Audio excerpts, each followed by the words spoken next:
problem with. Listen to the words. Garbage, a joke, clown acts, pisses me off. No, come find me. No, come find me. Listen to the words.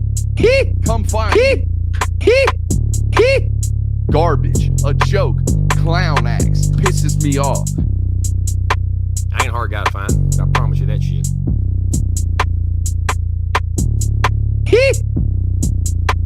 Listen to the words. Garbage, a joke, clown acts, pisses me off. What is up, ladies and gentlemen? Welcome into Nothing But Rants, the show where I find topics that I'm oddly passionate about and I pontificate upon them.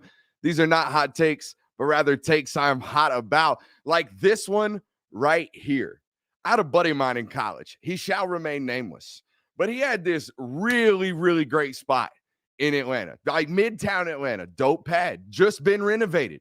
I mean, they poured a good bit of money into that place. It was really, really nice. So much so that the biggest of parties, they wanted to be hosted there, right? Always had to host there. Always the pregame spot right there, the spot. And this particular buddy of mine would always say these words. Don't worry, guys, I got the Uber. Don't worry, guys, I got the Uber, right? Don't worry, we're going out. We're going out to the bars. Don't worry, I got the Uber, guys. Don't worry. Next morning, of course, next morning, DMing everybody, sending messages to the group, right? Hey, make sure y'all send me a Venmo for both of those Ubers last night because I insisted that I get both of them, right? So what's it matter? It's a great pad. Thanks for hosting. We'll shoot you a couple of Venmos. Matter of fact, we'll shoot you Venmos for pregame beers, all that good stuff, right? What's it matter? Why? Well, it kind of sucks because we come to find out a couple of years later, the Venmo was tied to the kid's parents' account, right? So it wasn't even his money. He was taking money out of his parents' account for the Ubers and then getting straight cash money from us. He was swindling us every single weekend for like 3 straight years in college. And we called him out on it finally. What does this story mean? Well, I was reminded of this story today and this weekend, rather, when Tennessee calls and like literally tweets out from their volunteer football account, hey, remember that awesome night last night when we tore the field goals down and threw them into the river? Y'all want to help pick up the tab? All the meanwhile, you got the president in the smoke-filled box in the stadium just ripping the stoves, right? Just absolutely ripping the cigars in the president's suite, the closed-off president's suite. Caught on video camera saying, screw it. We'll pay for this every single year. Asked, hey, Jimmy, what do you think this will cost? Who cares? Strike the check up, right? Like, we'll do this every year. Next morning, calls for the Venmo, right? Calls for the GoFundMe account. I would just blasted away and mind blown at the idea of greatest win in 20 years. And then the next morning, y'all like, hey, y'all want to pick up the tab for this? You know what I mean? Like, woof, talk about being new to winning. Hey, but I'll tell you this much. If you like really looked into what they were doing, wasn't a terrible plan, right? They were just trying to drum up some more money, right? But if that's what you're asking, like, hey, we just beat Bama, bring out that checkbook, let's support this program. I'm good with that. Just say that. Don't come out and be like, hey, remember that night last night? It was great. Y'all want to split the tab? Like that's a little bit much, right? That's a little bit much. Be a little bit used to winning. But nonetheless, welcome into NBR. We got a jam-packed show for you guys tonight. It's a great game between Tennessee and Bama. Obviously, this weekend, it was during the 3:30 slate, so we didn't get a chance to watch it here. But I had a lot of people reach out to me and ask if we could study that this week, if that could be our, our film study. And that's exactly what it's going to be. So if you got a Bama fan in your life, first of all, give them some hell. All right. And then if you got a Tennessee fan, tell them we got some film study coming for them. They're going to learn more about their football program than anybody. And why does it matter to you guys? Why is the film guy that covers Georgia going to break down this tape instead of the Vandy and Georgia tape publicly? These are the two opponents. They stand in front of your chance to repeat as national title, a winner. I think that's obvious. So we're going to take a look at those guys this week. You will know your opponent better than any time before. If you've ever watched our What to Expect, if you've ever watched us break down other opponents, it's pretty good stuff. Tend to have some type of general crossover. But yeah, how about having a $150 million annual athletic budget and then picking up the tab or asking other people to pick up the tab for $30,000 goalposts, which I believe is what they are. Probably about 30 G's a piece. Appreciate all you guys for being in here. We got a great show for you guys planned tonight. Want to give a quick shout out to the Gramco over here on the bottom right corner. If you guys don't know, that's our premier sponsor. They are our partners. All right. So if you love what we do, support them, right? Support those who support us, thegramco.com, the premier and latest and greatest in Delta 8 and CBD products. If you use promo code Brooks25, you will get 25% off today. Okay. If you're into the gummies like I am, go over there. Gramco's got you covered. Again, that's promo code Brooks25. Gramco, stay elevated. Stay elevated. I like that little new slogan for them, right? New little slogan for the homies over there. Also, if you like anything tonight, whether it be what we say, what we feel, or just the general vibe around the atmosphere here, subscribe to the YouTube channel. Okay. A lot of the people that come through here don't really subscribe. So it's just one click. Just do it for me. Okay. Hit that little button, right? And we do a lot of sporadic shows. Okay. There's a bunch of different things on this network for everybody. Okay. We have a Sunday evening show. Okay. We're rebranding that. That's basically just everything outside of Georgia football. For a brief 50-minute show, you can catch up on everything. Save the whole ESPN for the week and just come hang out with those guys, Jeremiah Stoddard, Dan Kiley, and Jonathan Williams. Come hang out with those guys for 50 minutes. You'll catch everything you need, right? Then we got the Backstreet Boys as well. They're killing it as always. They're here 2 nights a week, and they do everything we don't do. They do the homerisms. They do the gambling. And they knock it out of the park. So support everything you possibly can. And, of course, patreon.com/Brooks Austin. All right, that's enough. I'm done. I swear. All right, so it is the bye week, and with the bye week comes midseason awards, okay? I think it's cool that, Georgia's probably the only program, well, outside of Florida, that, the schedule is really, really, really consistent. You know when the bye week's coming. You know when Florida's going to be. You know when Tech's going to be. And now you kind of know when Auburn's going to be, right? Used to, it really was consistent. Not every other program has that kind of, freedom or luxury, if it is indeed a luxury. You kind of know what the schedule is. So now, every year, midway through the year, you're going to get a break. First of all, under Kirby Smart, you're going to play 14 regular season games, 13 regular season games. You're going to go to the SEC championship, most likely. This year, you're going to have to earn it, right? Last couple of years, you've kind of walked to it. But nonetheless, we know every year after or right before Halloween weekend, right before Florida, you get a bye week. Gives you an opportunity to not only lick your wounds like this team needs to be doing. We're going to talk about that tonight. But it also gives you kind of a opportunity to reflect on what is an obvious halfway point season for this football team. Correct. So tonight we're going to go through some, let's call them midseason awards, right? I put some tweets out today. We'll read them tonight. Remind me to do that in the chat. Rudes, if you're here. Jonathan, I see you're here in the chat. Make sure that we get to the fans' votes tonight.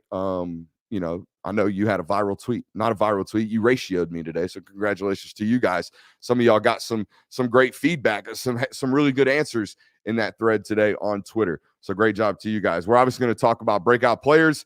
Obviously, guys, Georgia had needed some guys to step up, especially on the defense. We're going to talk about those guys. And we got a category called Gotta Get Betters that we're going to talk about tonight. Guys that we felt like really have to kind of step up. And then midseason awards, obviously, like we tweeted about today. Let's talk about the breakout players. Okay, let's go right into it. I think, first of all, Malachi Starks, right? You have to start there. And we're reaching a point, and we kind of put this out into the Discord today. We're kind of reaching a point to where Malachi Starks has got to, if he finishes the season like he currently has, he's got to enter that one of best Georgia freshmen ever conversations, right? And we kind of put a list together, and these were the names that kind of came together. Herschel Walker being one of them, AJ Green being one of them, Nick Chubb being one of them, Andrew Thomas being a dominant freshman, like a all Georgia freshman team kind of guy, and then Brock Bowers from a year ago. I think if you're really watching this defense like we try to do on this network, Malachi Starks has got to be kind of into that conversation, right? He's obviously playing at a really, really high rate as just a true freshman. But as I tweeted today with a fire photo, by the way, it's only just begun. This dude's career literally is 7 games in, and he's got things to improve on. Don't get me wrong. I think his play strength is that of a freshman. Okay. He will get bigger and he will get stronger as he grows. Obviously, that's to be expected of a freshman for his play strength to be in question, in my opinion, which it is. Okay. It is normal for him to have not so great play strength. When he hits people, he kind of falls down as they fall over him, right? It is not hit and we both go down, or hit better and I drive, right? It's not Lewis Seen yet. I don't know if it'll ever be Lewis Seen, okay? But his play strength is that as a freshman, and that is normal. His positional versatility, however, is not. All right? What they do with this young man, and they ask him to play safety, don't get me wrong, but they're doing a lot of different things with the safety position that they haven't been able to do in years past. Last year, due to a variety of reasons, they were a predominantly zone football team, believe it or not. They played a bunch of zone coverage because, De'Aaron Kendrick couldn't really cover him man-to-man, but they had some different things going on at safety, right, that they not necessarily had to hide, but they couldn't play single high and walk one of the safeties down over the tight end and say, hey, just go cover that guy. Well, now they can do that with Malachi Starks as a true freshman. Okay, so the positional versatility that he has is different. And the other thing that they're doing is they're asking him to play dime, like nickel corner during dime situations. They will bring Dan Jackson onto the field. They will play two high safeties with Dan Jackson and Chris Smith. And then they will put Malachi Starks at what looks like a linebacker position. And at the snap, he will run directly to the middle of the field at about 25 yards in a blink of an eye. He will open his hips, sprint to the middle of the field. It's called what they call Tampa 3 nowadays, all right? And he's just roaming the middle of the field. Every third and long. Watch it. In their rabbit package, that's what they're doing with the true freshman. Next year, who knows what they're going to do? By the end of the year, who knows what wrinkle they're going to bring in with 24. But the more and more that he gets comfortable, he's only going to get better. I know I'm not breaking anything massive to you. We're not bringing you any elite analysis there. Oh, yeah, the freshman, the true starting freshman is going to be a freshman All-American. He's going to get better. It's not always like that. We were ranting and raving on social media on my, search Brooks Austin and Tyreek Stevenson. Whew, that freshman year, we thought that guy was going to be like the next Minka Fitzpatrick, watching him play star.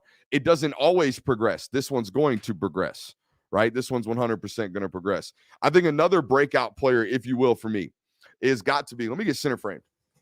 It's got to be Kamari Lassiter. Okay, we're going to talk about some of these comments y'all got going on right here in the thread. We'll get to them in a second. But let's talk about Kamari Lassiter. Georgia entered the season, right, knowing that they had to replace De'Aaron Kendrick on the starting side opposite of Kelee Ringo. Felt confident coming into the season about Kelee Ringo. Feel pretty good about Kelee Ringo, certainly right now. Got some improvements. We'll talk about him here in a second. One of them got to get better, right? But as far as Kamari Lassiter, man, I think he has been, not only has he kind of solidified the other corner spot, in my opinion, and I'm not a DB guru, Kamari, to me, has looked like the more comfortable corner. When the ball is in the air, 3 has looked more comfortable than 5. And I will also tell you this. I haven't had a chance to really go back and watch the coaches' film. We've rewatched the TV broadcast, and I've taken some mental notes. But I noticed Saturday when it was 3rd and 5, 3rd and 7, 3rd and 8, and Vanderbilt needed to isolate a one-on-one, they attacked 5. They didn't attack 3. Now, they didn't have a bunch of attempts at it. They didn't have a bunch of cracks at it. It was a lot of running screens and draws on 3rd and 18 Saturday. But when they had a competitive down, when they had a competitive 3rd and short, 3rd and medium, they attacked 5 on slants. They attacked 5 getting on top of him. We saw Missouri attack 5 getting on top of him. 3 has been the much more consistent corner. Now, he has had complete blown assignments. There has been things on film where he is not in the correct position, right? But when Kamari Lassiter is getting beat this year, it's getting beat with his eyes not being correct. It is not getting beat physically, okay? Eventually, the more and more reps, I'm a firm believer in the 10,000 hour theory, okay? The more and more reps at things, the less likely you are to bust mental assignments. We're good. 3 is going to clean that stuff up. Lassiter will be clean and good by, December and by January. I highly doubt he's blowing coverages in the red zone against a simple screen and go, right, like he did against Missouri. And Jamon Dumas-Johnson is not going to have to tear into his butt on the sideline midway through December. I highly doubt that, right? Keely's got to play better. Y'all know what it is, okay?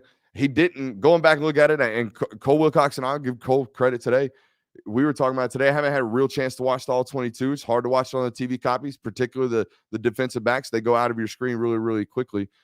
I don't think it was as bad as you ever think it is during the game, because corner is a lot like offensive line, where if you get beat bad once, that's all you really remember. That's all you really need to see in your mind. And Kelee had a wide receiver get on top of him, and he lost like the awareness of where the guy was. Okay. And luckily the guy dropped the football, but yeah, he got behind him on a third down. So you guys see it as well as I do. I think the good news is that he's he's a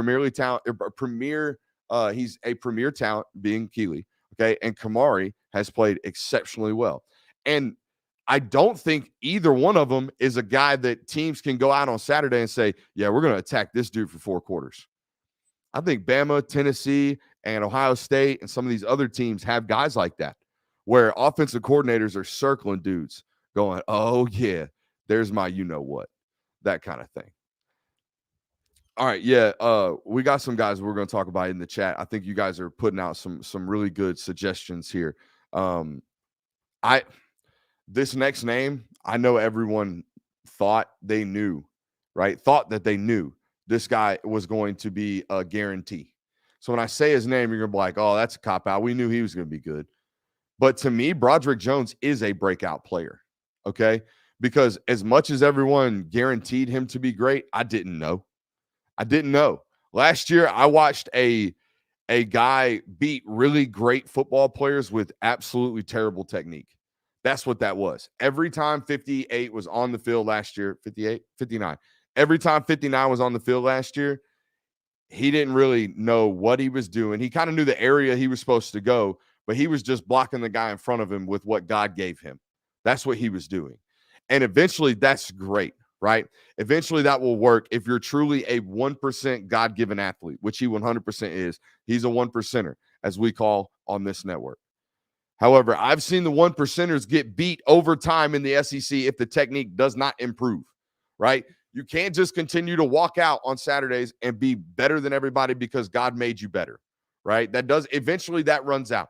Eventually you find weaknesses in an opponent's game, right? Eventually you are exposed if you do not continue to improve your craft. So when I see Broderick Jones come out here this year and just seem like a lock, like it's just, oh yeah, that guy's good. You ain't got to worry about him. Now, has he faced a dog this year in terms of an edge rusher? No, but he ain't gonna. I'll take that back. I think Derek Hall's a dude, okay? But he is not a guy that's ever going to win against Broderick, okay? He's 6'2", the kid from Auburn, 29 from Auburn.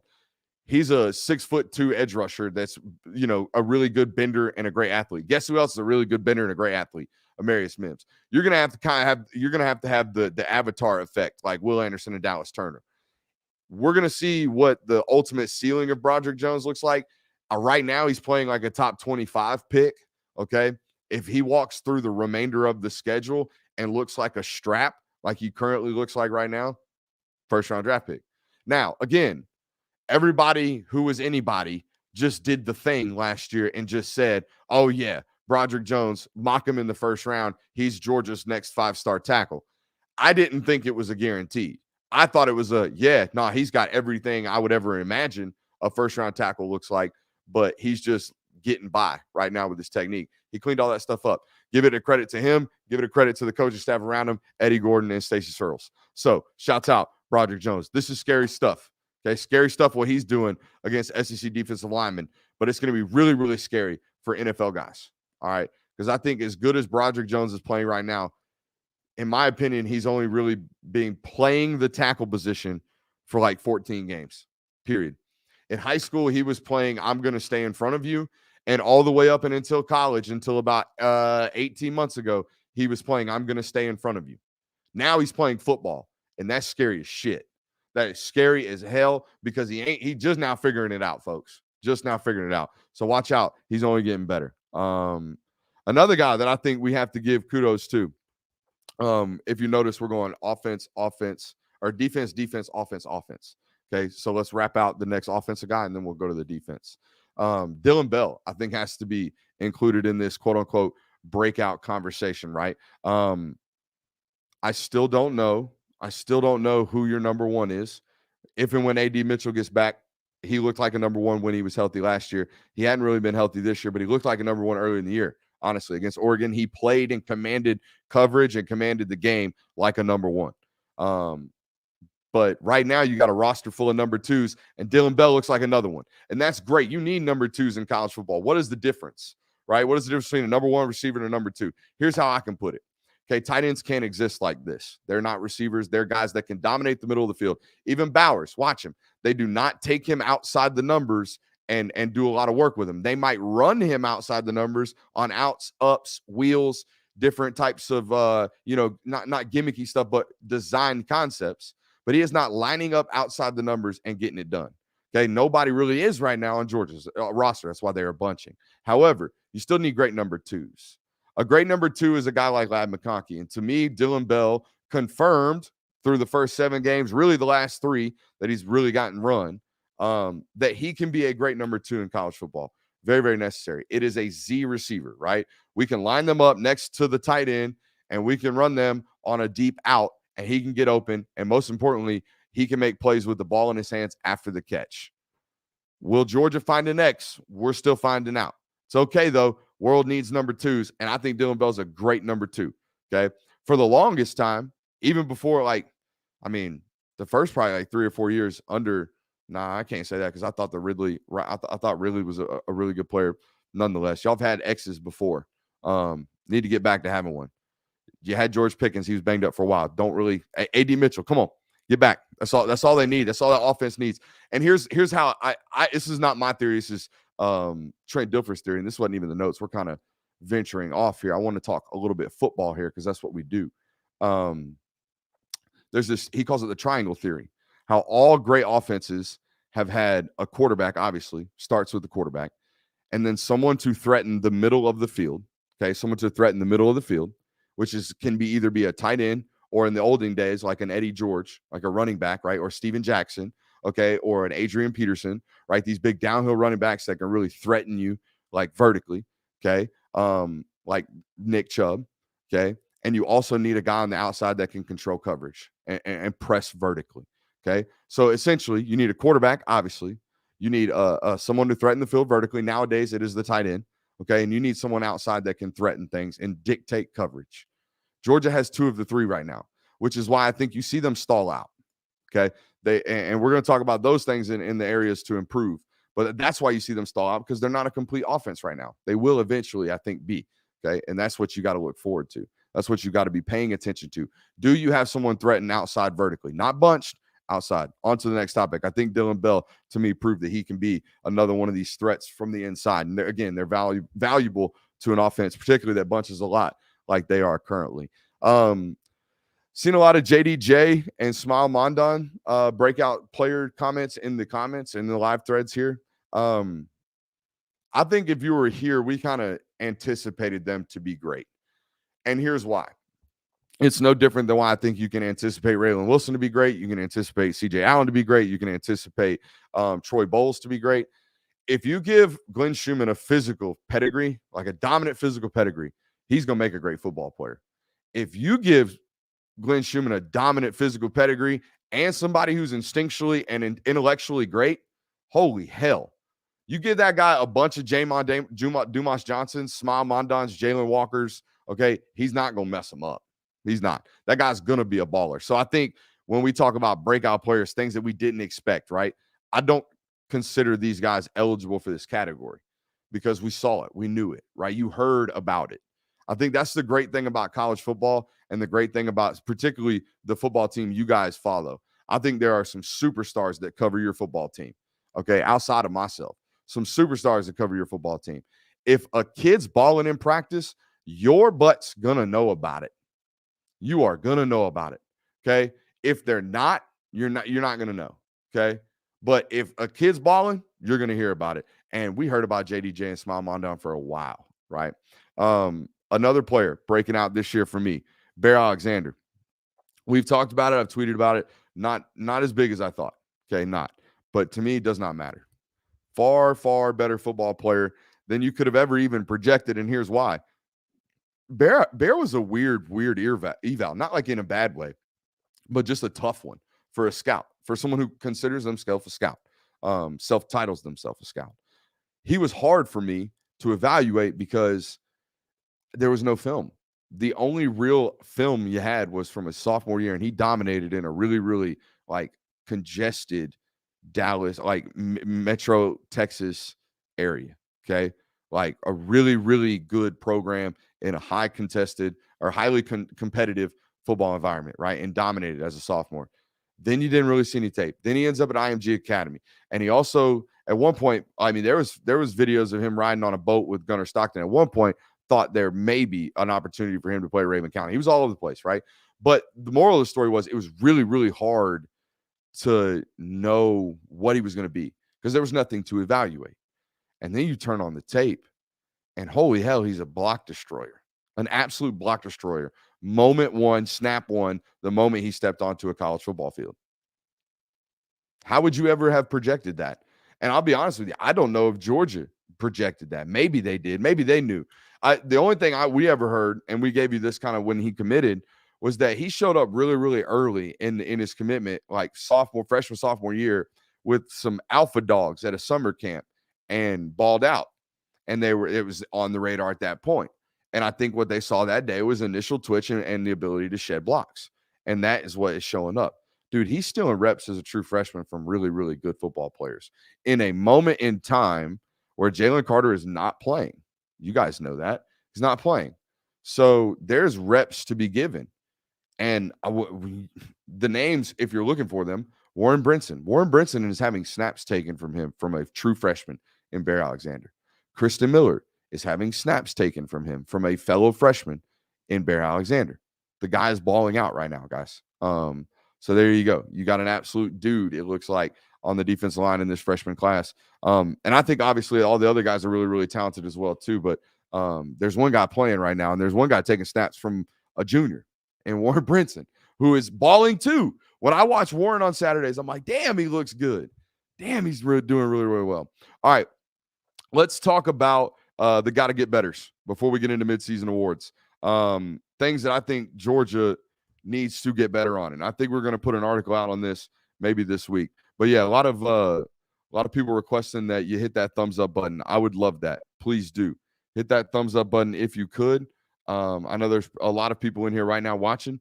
If you could hit that thumbs up button, that would that's a good way to support the channel. Okay, a lot of people up in here. All right. I know it's hard to find it on mobile. If you're watching us on mobile, like a lot of people do, just hit it afterwards, right? As soon as the video ends, if you could, just be diligent about it, right? Just show me some genuine effort and care. Appreciate you, my boys and girls. Let's get into this, okay? I think a lot of people, when they're thinking about, hey, how can Georgia get better? What can they get better at? The first thing people talk about is red zone scoring, right? If you've listened to anybody do any show on the Georgia football team this year, and particularly their offense, if they're not irrationally complaining about Stetson Bennett for some reason, they're talking about the stalls in the red zone. And it's been better as of late, right? Auburn and Vanderbilt, for the most part, they got bent over backwards in the red zone, and that's exactly what it was. We asked Stetson about it after the game. They've been able to run the football in the red zone the last 2 weeks. That's why they've had success. However, it's been shown this year, if there is a team that is willing to stand up, bow their back, and hold the line, literally hold the line in the red zone, you can force Georgia into field goals. No one's been able to do it the last couple of weeks while this offensive line has figured themselves out. But y'all know the stats if you've listened to this network. They currently lead the nation in red zone trips. They have 43 trips to the red zone, and they still hold the national lead for red zone field goal attempts. Okay. I think it's up to 14 times they have settled for field goals in the red zone. Again, this is mostly a problem through weeks 5, weeks 6 and 7. They have kind of fixed it. And red zone issues are a thing, right? That's fine. Good teams score touchdowns in the red zone. But here's my thing, right? And here's where I think is the elevated portion of the conversation that nobody's really having. Okay. I'm sure they're having it inside the building. But the thing that concerns me is the sheer number of red zone trips. Okay, it indicates a general lack of explosivity. Okay, if you think about it, think about the best offenses in the sport, right? Ohio State, Tennessee, Alabama. Those are the three kind of, I would deem them best offenses in the sport this year. USC as well. These are 40-point offenses, right, that are considered high power, not powerful. They are, holy crap, they can really score a lot of points. They are a powerful offense, not a, my God, do they lean on you and exert their brute force for 4 quarters, right? That's not what they are. They are not a 14-play drive offense. None of those teams that we listed are. okay, when they score, oftentimes they are scoring from a much farther out distance. It's why all of those teams, all 4 of those teams, have at least 10 fewer red zone trips through 7 football games, but are scoring at a higher rate than Georgia. So what does that indicate? Well, you guys are pretty smart. That's why you're here. Shouts out to you. It indicates that other offenses are scoring from further out. They're hitting shots from deeper. Okay. So how do you solve your red zone offenses or your offensive woes? That's fine. Run the football better. That's what it's been shown the last 2 weeks. But here's an idea. Score from the 35 for once, right? Score. That's what it took to win last year, right? It took spurts of explosivity. Haven't really seen that the last, couple weeks. And a lot of that has been Dylan Bell's knee hit. Oh, we missed Brock Bowers on a go ball. Lab McConkey dropped the post. Eventually, it's becoming who you are, not a bunch of misses. You know what I'm saying? Eventually, you are a bad 3-point shooting team. Not that you're not getting enough shots up or that, you're just having bad luck in a stretch, right? Those things eventually have to become worrisome or flaws. The explosivity based off what we're looking at just in terms of general red zone trips, you got a lot of them. That means you're driving the football. That's great. Let's score. Let's score fast, right? Because that's what it's going to take. It's going to take a 40-yard touchdown pass to A.D. Mitchell in the 4th quarter, okay? It's going to take a lot of those to win in January in college football. I want to give another brief shout out to everything that we're doing. We got a lot of people in here. Hit that thumbs up button. We already told you that.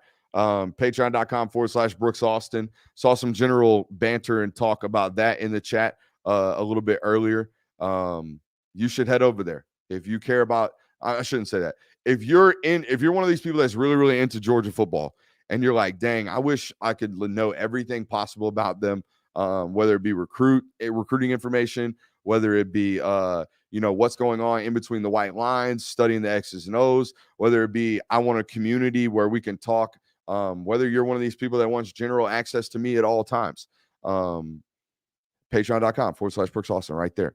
You can come join us. I think we also had a super sub earlier today. It's already disappeared from the chat. So we have 1 free sub. So if you're watching today, hit me up on my email address. I believe it's somewhere on the account. And you can holler at us to get that free sub. So that's yours. All right. Another area that you have to get better on. People talk about sacks. I think sacks are a crap stat. We've talked about that often. I think they only have 7 sacks on the year. Big whoop-de-doo. You ever watch Austin Powers? Whoop-de-doo, Basil. Who gives a crap about sacks? Me. Don't. Not me. All right. So what's it mean? Why is it important? To me, I think there is not a concern, but there needs to be an improvement on havoc plays. And I know it's not going to look like what it ever did last year. I don't know if it'll ever look like that again when it comes to pure, sheer destruction. It might have this year if Jalen is healthy. And if Jalen returns to the lineup, it might look like this again. But as of right now, there isn't a concern that you don't get havoc plays. But, okay, the sacks are, again, misleading. Because, again, the first 3 games, they didn't have a quarterback willing at all to hold the ball longer than 2 seconds, right? Then there's that game against Auburn where Robbie Ashford, the game plan was literally to flush him from the pocket. Okay, if you listen to Kirby after the game, I asked him a question about Nolan kind of darting in and giving up run support. They were doing it on purpose because they were trying to flood the Joker to his right. And the best way to do that is to make him think that the edge has been sacrificed. And then they were just wrapping the linebacker right into his face. It's ingenious. They're really, really smart. Auburn never countered, not once. It's why the whole game seemed like Robbie Ashford was just running to his right. So sometimes the defensive game plan is not to get sacks or to contain the quarterback inside the pocket or suffocate him. This is the main key. The pressure rate's really, really high, right? They're flushing balls out. They're getting the ball out. Here's what I'm saying. There is room for improvement because a good team gets high pressures. A great team gets the ball out when they get to pressures, gets the quarterback down when they get to pressures. Here's when Georgia will unlock that next level of freaky defense. When Nolan Smith, Jalen Carter, Smile Mondo when he gets healthy, Jamon Dumas-Johnson, when one of these guys constantly makes a play on 3rd and 7, constantly makes a big-time play on 3rd and 4 to get people off the field.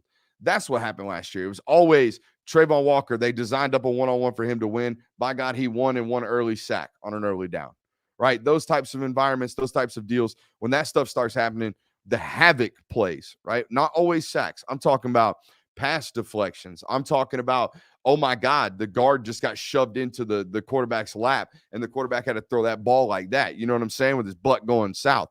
That kind of stuff, when that stuff starts happening, that's an elite defense. Right now, they're just the best defense in college football. They're not, elite, as Kirby Smart would say. What is elite? Kirby would tell you it's 13 points per game. I don't believe they're allowing that, right? The other thing is got to get better. You got to get healthy, man. You got to get healthy. A lot of shouts out to Dom and A-Rick from this weekend. Y'all already know it. Good work there. It was funny. The media actually got to speak to Dominic Blaylock. I feel like he's been there since he was the first class we covered. He came in with Clay Webb, I believe, in 2019. Clay Webb and George Pickens. So he's been around that long. I don't know why Clay Webb sticks out in that class for me. I know why, because it was a massive, massive miss on my part as well. Shouts out Clay Webb. Anyways, he's been around that long, and it's the first time the media has actually gotten to talk to him outside of the SEC championship games when all freshmen and everyone gets to talk to. It's like a free-for-all in the locker room. SEC championship game and bowl games, only time.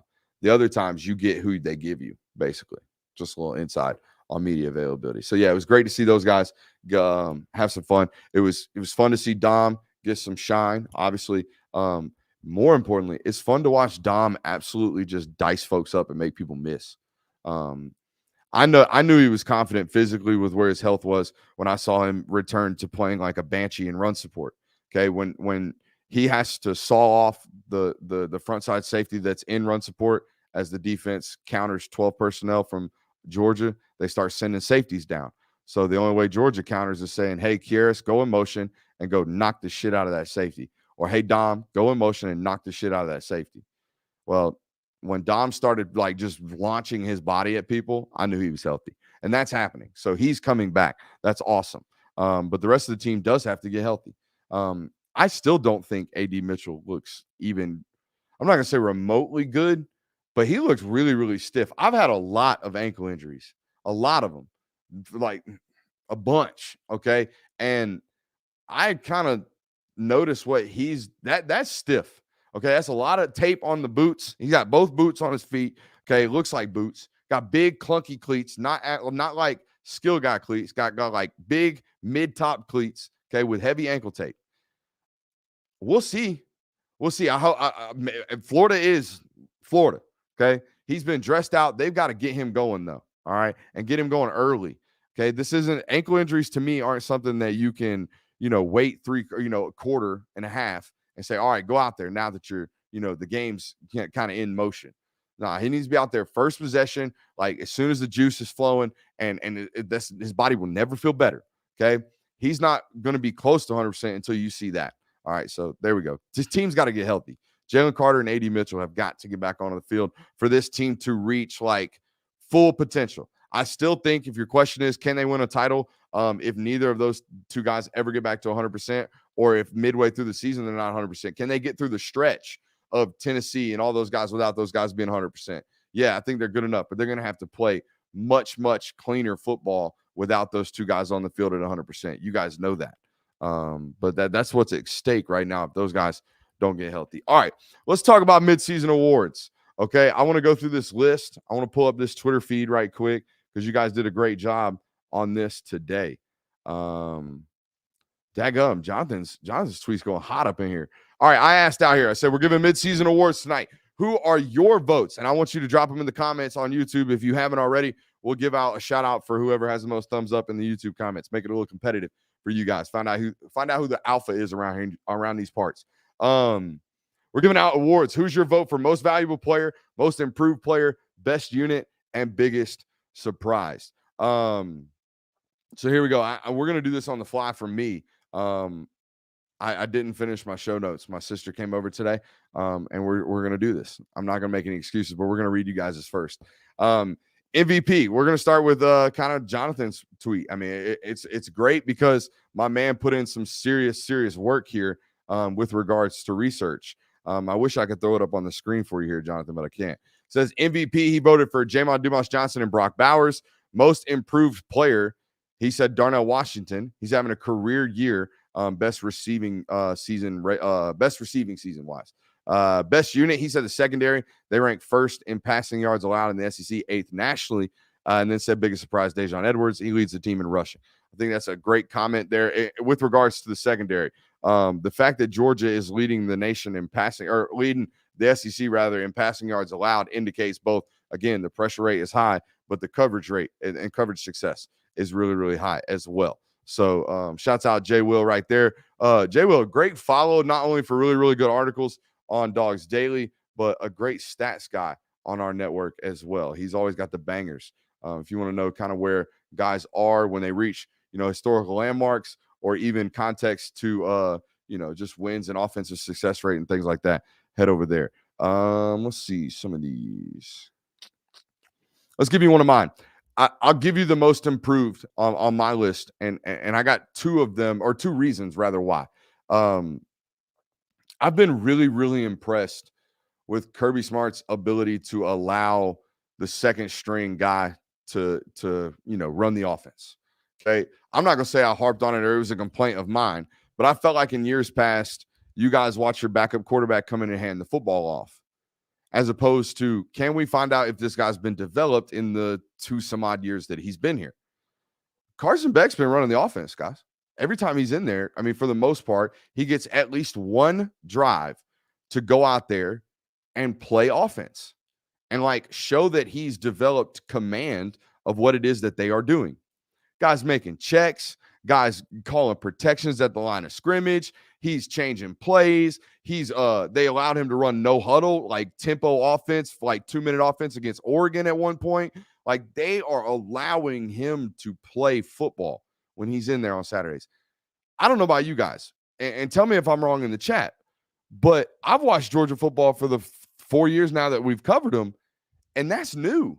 That's progression. That's your coach doing something different, right? 7 years in. That's your coach, not necessarily, I'm not going to say it was a flaw, but that's your coach saying, hey, we need to change something about this. We're not doing something different here. We need to allow this guy to do something here, right? And you've actually seen him, fully develop. And I think, to me, that's absolutely invaluable time for any football player to just get out there and go. Get out there and actually be able to play the offense, not say downset hut and hand the ball off. So shouts out to your football coach. I think that's improvement. That's an invaluable improvement in my opinion. Okay, so I think another one in terms of a player, who's the most improved player? We asked you to give us that one. I am going to go, as Jonathan did, with Darnell Washington for 2 reasons. Okay, do you want to know why he's having a career year receiving wise? They are much, much improved in the department of manufacturing touches for zero. Much, much improved. I mean, every game they run levels. Every game they run naked and ask zero to run the arrow because they know he's going to be wide open in the flat. Just throw him the ball, Stetson. Everybody else go block for the big old son of a gun and let some safety try to tackle him. A manufactured touch. Almost every game, they motion to empty and then have a bunch of people run hitches on second and short. Manufacture a touch and get zero's big butt right in the face of 13 and just have him throw it right to his chest. So why? Yeah, Darnell's doing a great job this year. He is absolutely playing at peak performance, better than he ever has at the University of Georgia. But a lot of that is because the offense has finally said, hey, let's reward that dude that's been running his face into the wall for the last 12 snaps. Okay? Yeah, zero. That big dude that's completely changed our offense this year because we can have him block corners out in space on screens. And, oh, by the way, completely change the way we run counter because he's elite on down blocking on the front side. We can just leave him by himself against 7 and 9 techniques in the SEC. Blasphemous. Nobody doing it. Okay. Yeah. Big O's the most improved player on this offense in particular because the offense and the offensive mindset with regards to feeding the guy who's gotten you where you're going, man, they putting gas in that tank every time they throw him the rock. Every time they manufacture a touch to him, every time they run the arrow, and then the next time they run an arrow and up and allow him to get on top of a linebacker. Every single time they do that, the next time they ask him to do something in the run game, poof, explosive, right? Those things have very, very much so improved at the University of Georgia this year. Let's talk about best unit. Okay. Let's get some more suggestions from the fans actually here. We got Dalton listeners, I should say. Dalton _Dillon on Twitter said MVP Brock Bowers. A lot of Brock Bowers MVP votes. I think that we can get into a discussion of most valuable and who's the best player. What does most valuable player mean? We can talk about it later. But a lot of Brock Bowers MVP votes. And if that's how you vote it, if it's just, hey, who does everyone say is the best player?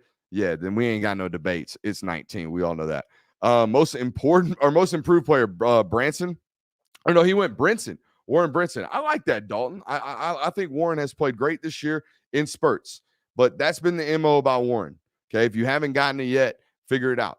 He is he's touch and go, very much so. But damn, does he flash. When it's great, it's great.